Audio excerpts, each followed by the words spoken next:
అయ్యబొమ్మ రవి ఇలాంటి వాళ్ళు చేసేటటువంటి ఇస్తుండేటటువంటి క్వాలిటీకి పాత రోజులు ఇంత క్వాలిటీ ఉండేవి కాదు. ఇప్పుడు మరీ హెచ్డి క్వాలిటీలు అన్నీ తీసుకొని రిలీజ్ చేస్తే ఆటోమేటిక్గా ఇంట్లో కూర్చొని హ్యాపీగా పకోడీ తింటా పిల్లలతో సరదాగా ఫ్యామిలీతో మాట్లాడుకుంటా సినిమా చూడటం అలవాటైపోయింది. దానివల్ల ఎంత నష్టపోతున్నామో మనందరికీ తెలుసు. మీ అందరి సహకారం కూడా ఉంటే దీన్ని ఇంకా కొంచెం ముందుకు తీసుకెళ్లేదానికి కుదురుద్ది. ఇలాంటి దుర్మార్గుల్ని శిక్ష పడేదాగా లేకపోతే ఇది అరెస్టులు కాదండి, ఎన్కౌంటర్లు చేయాలి.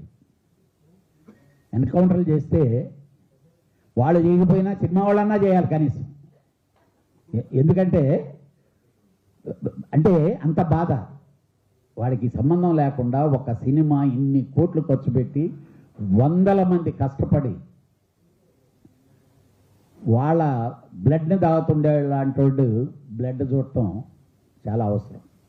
డెఫినెట్గా కమింగ్ డేస్లో ఒక్కడికి కానీ అలా జరిగితే నెక్స్ట్ వాడు డెఫినెట్గా ఓహో మనల్ని కూడా ఉంచనీరేమో అయిపోతారేమో అనే ఫీలింగ్తో భయం వస్తుంది.